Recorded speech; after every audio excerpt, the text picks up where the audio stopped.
ആദ്യം ഒന്ന് പറഞ്ഞായിരുന്നു ഒരു വാൽവ് എക്സ്ട്രാ ഒരു വാൽവ് പോലെ ഹൃദയത്തിലുണ്ടെന്ന് പറഞ്ഞായിരുന്നു. ഹൃദയത്തിൽ നിന്ന് തന്നെ 2 ദ്വാരങ്ങളുണ്ട്. അതിനെ കണക്ട് ചെയ്യുന്ന ഒരു പൈപ്പ് കുഞ്ഞിനുണ്ട്.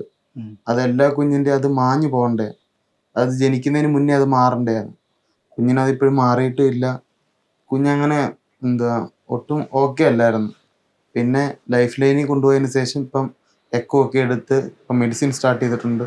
ഡ്രോപ്സ് ഒക്കെ ഉണ്ട്, അതെല്ലാം കൊടുത്ത്. ഹാർട്ടിന് ഒരു ഹോളൂടെ ഉണ്ട്. അത് നമുക്കത് അങ്ങനെ മാറുന്ന നമുക്കതങ്ങനെ പ്രതീക്ഷിക്കാം.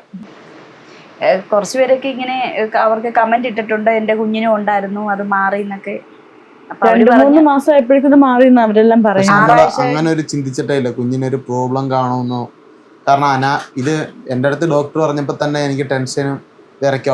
അവളെ കൊണ്ട് ബെഡിൽ കൊണ്ട് അനാമിയെ ഈ റൂമിൽ നിന്ന് ബെഡിലോട്ട് ആക്കിയതിന് ശേഷമാണ് ഡോക്ടർ എൻ്റെ അടുത്ത് ഇത് പറഞ്ഞപ്പോഴത്തേനും ഞാൻ തിരിച്ച് റൂമിൽ വന്ന് അവിടെ അടുത്തിരിക്കാൻ നേരത്തും ചോദിക്കും, എന്ത് പറ്റി,